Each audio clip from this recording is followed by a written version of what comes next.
All right, here we are. We're at the final lesson on finding roots, and we're going to use the rational zero theorem. We're going to discover what that is, and then we just use this theorem to help us identify the list of possible roots and eliminate from there. So the rational zero theorem says that if your leading coefficient is not 1, which we had in our previous lesson, they were 1, the list of possible roots for the polynomial, it's no longer just the list of the factors of the constant, but it is the ratio of the factors of the constant to the factors of the leading coefficient. We call them the p's over the q's, okay? So to get your p's, you list out all the factors of the constant. That's like what we did yesterday. That now today, because our leading coefficient isn't going to be 1, we're going to list out all the factors of the q's. And then we're going to make a list of the ratios, p over q ratios. So there could be a bunch of them, all right? And to boot, there could be no rational zeros. So remember now what rational means. It means I can have a fraction. Instead of it all being integers, I can have, 5/4, 3/2, okay? The corollary to the rational zero theorem is what we used yesterday, that if the leading coefficient is equal to 1, then the list of possible solutions come from the constant, okay? The constant term, and we used that yesterday. All right, so some of these are going to have a leading coefficient of 1 to use the corollary, and others are going to have a leading coefficient not of 1. So what we're going to do is we're going to list out all of the possible rational zeros. So in order to do that, we first list our p's, plus or minus 1, plus or minus 2, plus or minus 4, plus or minus 8. Those are all the factors of 8, okay? Then we list our q's, plus or minus 1. Okay, so you see how this is kind of working? If I take these p's and I divide by plus or minus 1, it's not going to change it. So my p over q is still plus or minus 1, in this case plus or minus 2, plus or minus 4, and plus or minus 8. Okay, a thing to remember is if you happen to get a repeating p over q, you only have to list it once. On this particular problem, the p's are factors of 10, so plus or minus 1, plus or minus 2, plus or minus 5, plus or minus 10. The q's are plus or minus 1 and plus or minus 3. Now to get my p's over q's, I've got to take each one of these in the numerator and divide it by each one of these in the denominator. So I just kind of go in a very methodical order. I start with my first p and I use the 2 q's. Then I move to my second p and then I use those q's in the denominator. So I get plus or minus 1 over 1. So that's plus or minus 1. Then I get plus or minus 1 over 3. Plus or minus 1 over 3. Now I move to my 2. Plus or minus 2 over 1, plus or minus 2, plus or minus 2 over 3, plus or minus 2/3. Then I move to my 5, plus or minus 5 over 1. That's the same as plus or minus 5. Plus or minus 5 over 3, plus or minus 5 over 3. Plus or minus 10, and plus or minus 10 over 3. Just like that. And we are done. Here's your first set of video questions. Go ahead and answer these and then come back and check. All right, here my leading coefficient is a 1, so really I get plus or minus 1, plus or minus 3, plus or minus 5, plus or minus 15. My q's are just plus or minus 1. So to use the rational zero theorem, I'm just doing plus or minus, dividing by plus or minus 1. So I get plus or minus 1, plus or minus 3, plus or minus 5, plus or minus 15. Remember, this is the list where all of our possible rational zeros come from. For number 4, I have plus or minus 1, plus or minus 2, plus or minus 3, plus or minus 6, plus or minus 9, plus or minus 18. My q's are plus or minus 1, plus or minus 1/2. Okay, so my p over q's are plus or minus 1 over 1. That's 1. Whoops, that should be a 2 there, not a 1/2. I was thinking ahead. And then 1 over 2 is plus or minus 1/2. I'm going to move my 2's, plus or minus 2 over 1, plus or minus 2 over 2, plus or minus 2 over 2.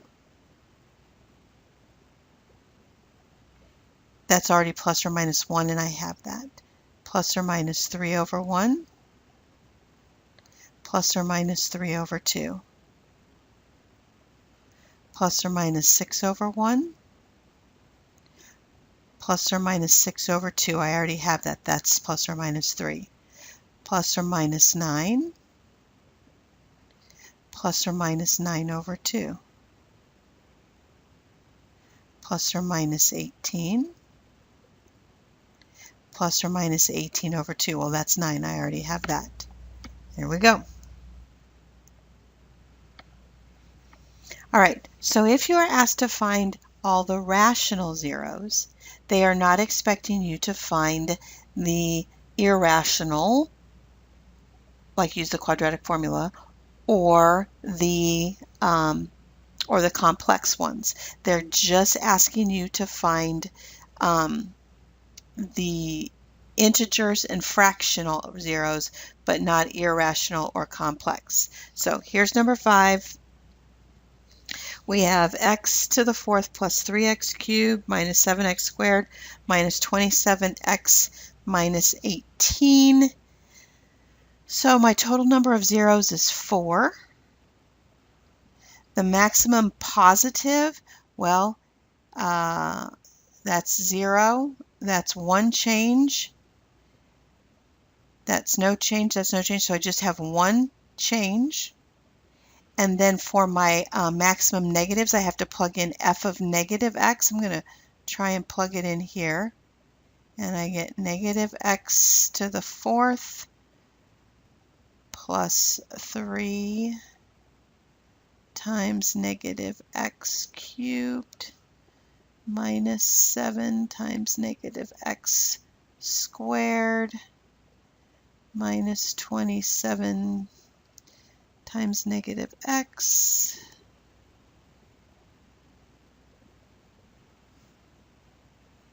I don't think I'm going to get it to fit.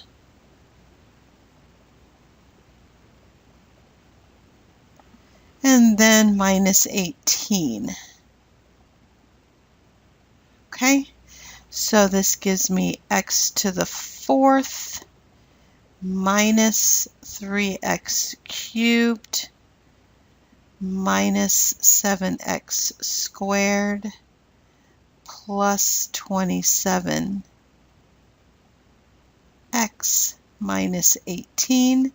And so I get 1, 2, maximum of 3 negative roots. Now I'm going to list out my p's.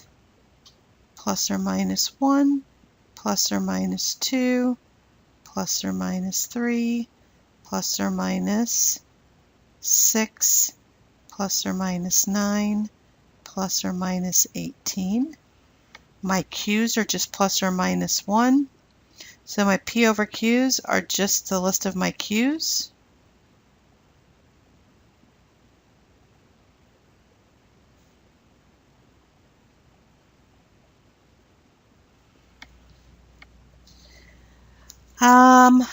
I have more negatives, so I'm going to start by looking at my negatives. So I'm going to start with negative 1. Am I missing any terms? Nope.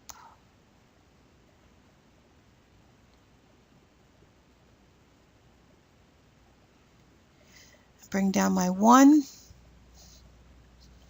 That's negative 1. I add it to 3. That's 2.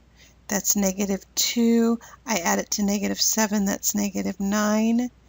Negative 9 times negative 1 is positive 9. I add it to negative 27. That's negative 18. Negative 18 times negative 1 is positive 18. I add it to negative 18 and I get a 0. So now I'm at the x cubed level. All right.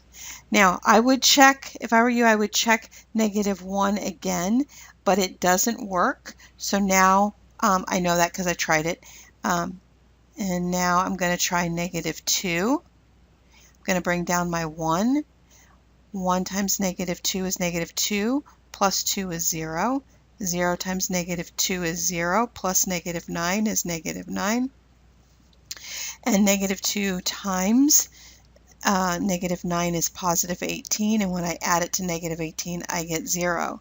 So this is now at an x squared level, all right? So now I have a root of negative 1 and a root of negative 2. And I'm going to move to the next slide. And I have x squared minus 9 equals 0. Two ways to do this. You can use the square root property. This is also the difference of squares. So you could go x plus 3 and x minus 3. You're going to get the same thing.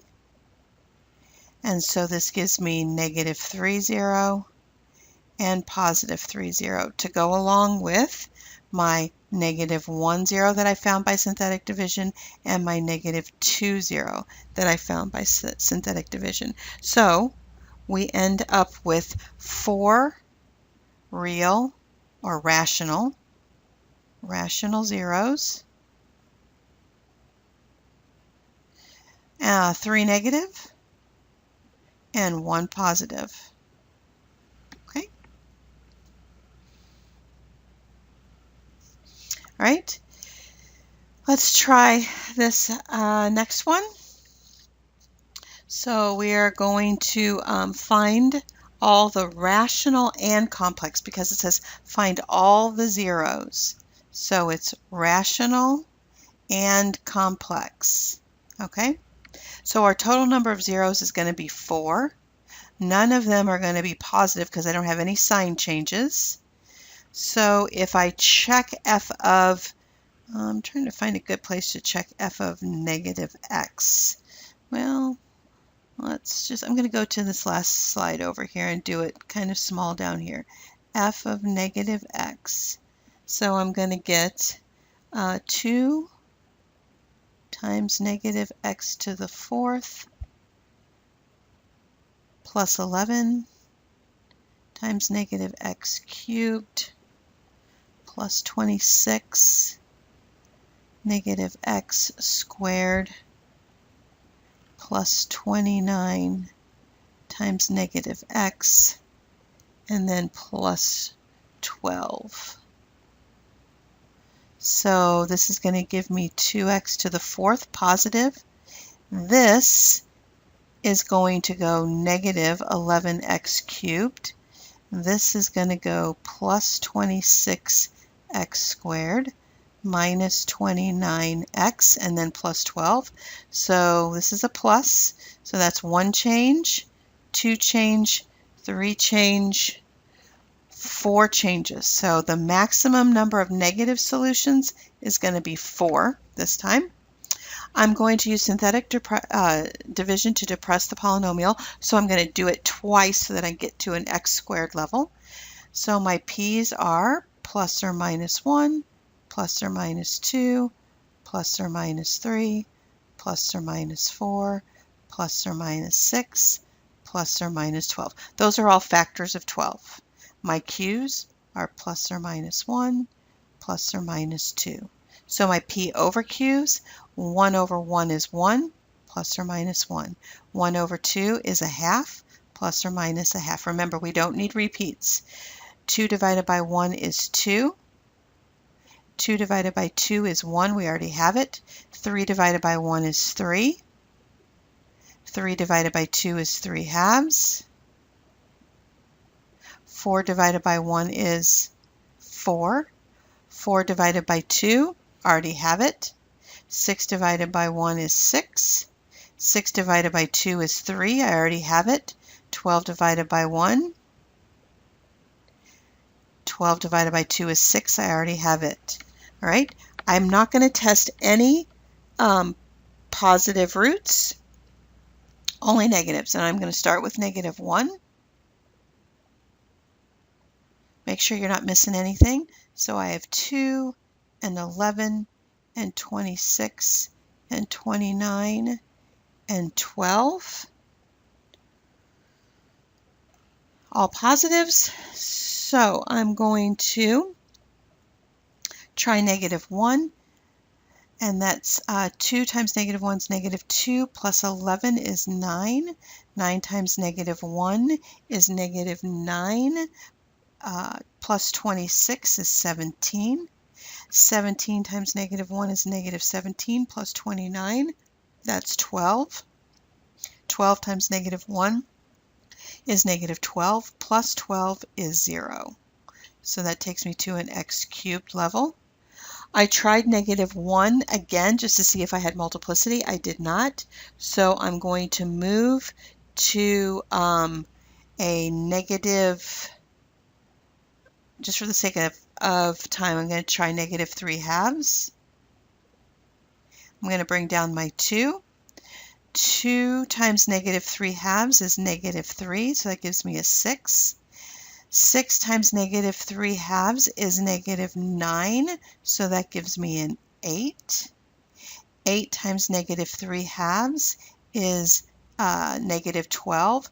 12 plus -12 is 0, so this takes me to my x squared level. Okay, so now I'm going to use the quadratic formula on 2x squared plus 6x plus 8 equals 0. And I'm going to find b squared minus 4ac, and that gives me 36 minus 4 times 2 times 8, and that is equal to -28. And I'm going to go ahead and prime factor that because I know I'm going to need to pull out perfects. So that's 2 and 14 and 2 and 7, so I have a pair of 2's. It's going to be 2 root 7. So x equals -b plus or minus b squared minus 4ac all over, except I don't want that on the x.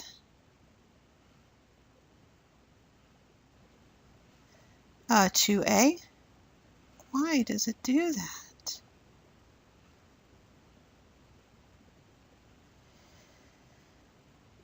And I am going to get x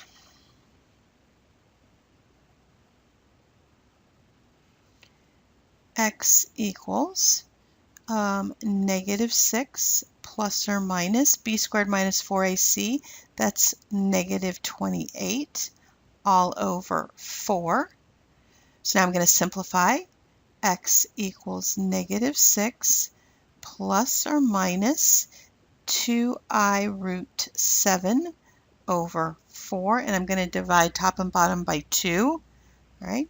And that's going to give me -3 plus or minus I root 7 over 2.